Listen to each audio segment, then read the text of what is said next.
Challenging assignments. मैं अपनी work life में बहुत अच्छा काम करता गया और मैं कई चैलेंजिंग असाइनमेंट्स का पार्ट रहा। मेरे हिसाब से डीएफएल और डीएएल के मर्जर की डील मेरे लिए अभी तक की सबसे डिमांडिंग डील थी। डीएलएफ आईपीओ से पहले जो 2007 में हुआ था, ग्रुप के लीज्ड एसेट्स और डीएलएफ एसेट्स लिमिटेड के स्टैंडर्ड चार्टर्ड को प्रमोटर्स और कुछ इन्वेस्टर्स ने खरीद लिया था। इसलिए आईपीओ से पहले काफी सारा रेवेन्यू बन चुका था। और तो और यही रीजन था कि डीएलएफ आईपीओ इतना सक्सेसफुल हुआ था।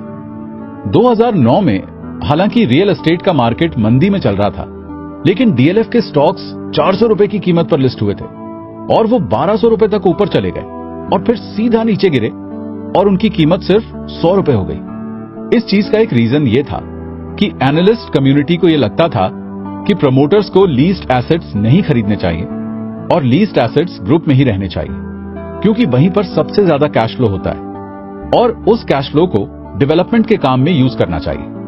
2009 में यह प्रपोज किया गया कि डीएलएफ एसेट्स को डीएलएफ लिमिटेड से मर्ज कर दिया जाए। ये एक कैशलेस ट्रांजैक्शन था। इससे डीएलएफ के शेयर होल्डर्स को मर्ज एंटिटी का कुछ एक्सेस मिलेगा और प्रमोटर्स उनकी लिस्ट हुई डीएलएफ लिमिटेड में होल्डिंग बढ़ाएंगे। क्योंकि ये एक रिलेटेड पार्टी ट्रांजैक्शन था, तो इसके लिए 3 बैंक्स को अपॉइंट किया गया था और जिसमें से एक कोटक था। और क्योंकि मैं रियल एस्टेट सेक्टर को अच्छे से समझ चुका था और अब मैं दिल्ली में था, इसलिए मुझे वो मैंडेट दिया गया। उस ट्रांजैक्शन में मुझे कुछ बड़ी चीजें सीखने को मिली उन स्ट्रांग पर्सनालिटीज के साथ डील करके। उनमें से एक उनके सीएफओ रमेश सांका थे और मुझे उनके साथ बहुत मेहनत करनी पड़ी, क्योंकि वो डील को इस तरीके से स्ट्रक्चर करना चाहते थे जिससे प्रमोटर्स का फायदा हो। और एक पॉइंट पर तो हमारी डीएलएफ की टीम से बहस भी हो गई थी। वो बात इस हद तक पहुंच गई कि सांका ने मेरे सुपर बॉस फाल्गुनी नायर को कॉल लगा दिया और कहा कि अगर आपका आदमी ऐसे ही करता रहा तो वो कोटक को इस डील से बाहर निकाल देंगे। हालांकि मैं तो प्राउड था, क्योंकि मेरी बात में दम था जिसे मैं इन्वेस्टर्स के हित के लिए काम में ले रहा था। स्ट्रक्चर वाइज देखा जाए तो ये सबसे मुश्किल डील थी एग्जीक्यूट करने के लिए। डीएलएफ एसेट्स में डीई शॉ और स्टैंड चार्ट की इन्वेस्टमेंट्स थी जो उनके पैसे का रिटर्न लेकर एग्जिट करना चाहते थे और बदले में एसेट्स को लिस्टेड कंपनी में एक टैक्स एफिशिएंट मैनर से लाया जाना था। मुझे अभी भी फाइनल बोर्ड मीटिंग याद है जहां ये मर्जर अच्छे से डिस्कस हुआ था। चेयरमैन राजीव सिंह प्रपोज किए गए मर्जर रेशियो से बिल्कुल भी खुश नहीं था। वो उससे इतना नाखुश था कि उसने अपनी आवाज बोर्ड मीटिंग में उठाई। एक बार जब रेशियो तय कर लिया गया तो फिर स्टॉक मार्केट में डील अनाउंस करने के लिए राइट अप मेरे ही कंप्यूटर में तैयार किया गया था। उस समय राजीव सिंह और Amarchand and Mangaldas law firm के सिरिल श्रॉफ वहां मौजूद थे।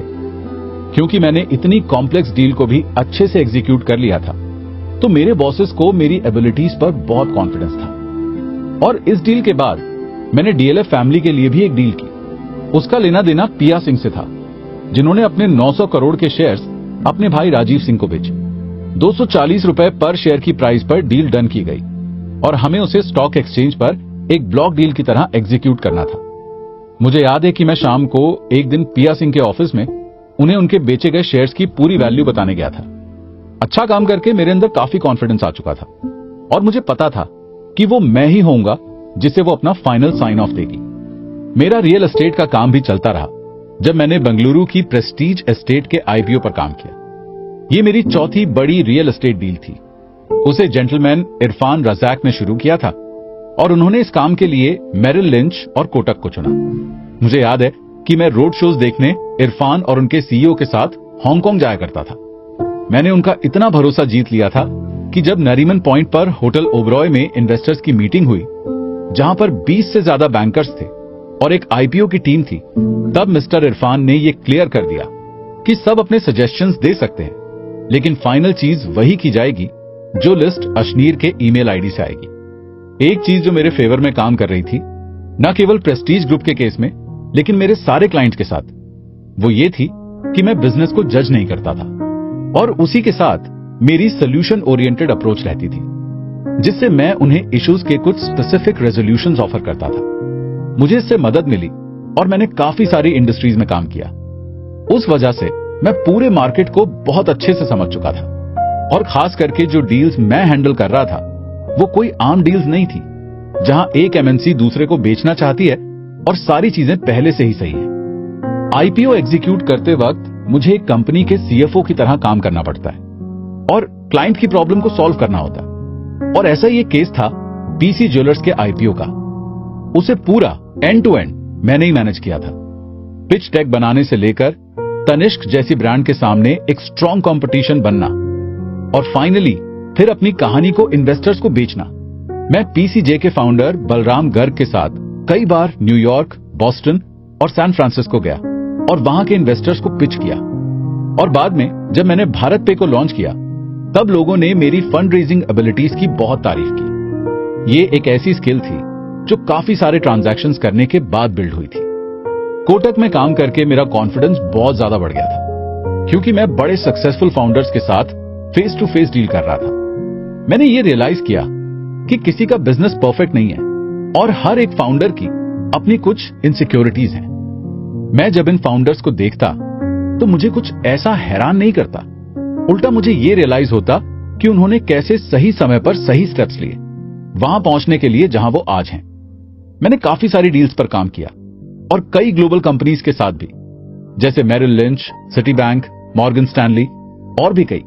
मेरा नजरिया यह था कि हम सब इंसिडेंटल हैं और असली गेम तो प्रमोटर्स खेलते हैं। इसलिए मैं पूरे समय यह समझने में लगा हुआ था कि प्रमोटर्स ने ऐसा क्या किया वहां पहुंचने के लिए जहां वो आज हैं।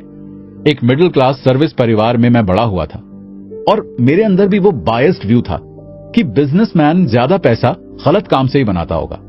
लेकिन मुझे बाद में समझ आया कि एक बिजनेसमैन सबसे ज्यादा सच्चा अपने बिजनेस के ही साथ होता है। घर पर मैं माधुरी की बिजनेस फैमिली को भी देखता था और तब मुझे रियलाइज होता था कि एक सर्विस क्लास फैमिली और एक बिजनेस क्लास फैमिली की सोच में कितना फर्क है। एक सर्विस फैमिली डिसिप्लिन्ड होती है और उनका एक रूटीन होता है, लेकिन उनकी अनसर्टेनिटी को हैंडल करने की एबिलिटी लिमिटेड होती है। मैं अगर मेरे ही घर की बात करूं तो माधुरी की अनसर्टेनिटी को हैंडल करने की एबिलिटी और उसकी लाइफ को लेकर एस्पिरेशंस उम्मीद से कहीं ज्यादा है। मुझे भी जल्द समझ आने लग गया कि कोई भी सैलरी कमाकर तो अमीर नहीं बनना है।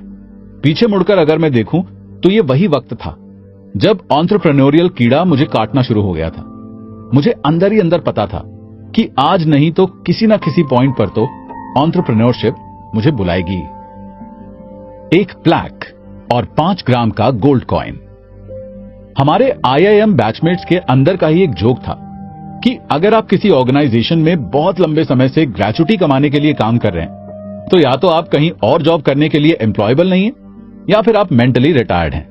और मैं ऑलरेडी अपना ग्रेच्युटी अमाउंट कोटक में 5 साल कंप्लीट करके रिसीव कर चुका था। एक 5 ग्राम का गोल्ड कॉइन और एक ऑर्नामेंटल प्लैक ये बता रहा था कि मैंने इतने साल उस ऑर्गेनाइजेशन में बिता लिए हैं। हालांकि 2013 से ही मैं इस प्रोसेस से बोर होना शुरू हो गया था। मैं तो काफी सारी डील्स कर रहा था, लेकिन इन्वेस्टमेंट बैंकिंग के शुरुआती दिनों का कटिंग एज एक्शन कम होता नजर आ रहा था। ना ही सिर्फ मार्केट में और भी प्लेयर्स बढ़ चुके थे, लेकिन उसके साथ साथ फीस भी कम होती जा रही थी। ज्यादातर क्लाइंट्स एक M&A स्पेशलिस्ट को इन हाउस ही हायर कर रहे थे और उन्हें अब हाई सक्सेस फीस देने की कोई जरूरत नहीं थी। उदय को भी ऐसा फील होना शुरू हो गया था कि इन्वेस्टमेंट बैंकिंग अब सिर्फ इंस्टीट्यूशनलाइज्ड बिजनेस के ऑपोजिशन में एक प्रैक्टिस बनकर रह गई है। कोटक में मेरे फ्यूचर के अलावा अगर हम मुंबई की बात करें तो उसका पहले जैसा चार्म अब नहीं रहा था।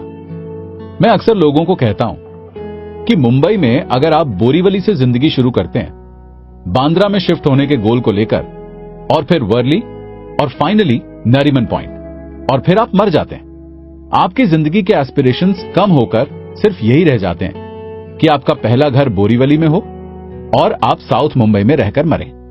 मैं मेरे आईआईएम बैच में से इकलौता था जो 5 साल से एक ऑर्गेनाइजेशन में काम कर रहा था और अब मुझे लगने लगा था कि मैं कंफर्ट जोन में सेटल हो चुका हूं और मुझे इससे बाहर निकलकर दूसरी चीजें भी एक्सप्लोर करनी चाहिए। ये वो टाइम था जब मेरी कलीग गेसु कौशल ने मुझे अपने हस्बैंड अजय से मिलवाया। अजय बिल डेस्क का फाउंडर है। बिल डेस्क उन रेयर फिनटेक कंपनीज में से है जो प्रॉफिटेबल हैं और अपने इन्वेस्टर्स को डिविडेंड दे रही हैं। उस कंपनी को पेयू $4.7 बिलियन में खरीदने आया था और ये इंडिया की सबसे बड़ी फिनटेक डील बनने वाली थी। एक चीज से दूसरी चीज होती गई। अजय ने मुझे अमेरिकन एक्सप्रेस बैंक के संजय ऋषि से मिलवाया जो एक हेड कॉर्पोरेट डेवलपमेंट को ढूंढ रहे थे। जो उनके अंडर में काम कर सके। ये एक फैंसी यूएस नेम है, इन्वेस्टमेंट्स और एमएनए के लिए ही। उनके हिसाब से मेरा मल्टी इंडस्ट्री एक्सपीरियंस बहुत अच्छा था और मैं उनके लिए बिल्कुल सही फिट था। कोटक में 7 साल काम करने के बाद अब आगे बढ़ने का वक्त आ चुका था। मैं एक चीज को लेकर क्लियर था कि कोटक की जिंदगी के तरीके और उन काफी सारे वैल्यूएबल लेसन्स को नहीं भूलूंगा जिन्हें मैंने वहां पर सीखा था। मुझे क्या पता था कि मेरे करियर में बाद में कोटक वापस मेरे सामने आएगा और फिर बहुत कुछ हो जाएगा।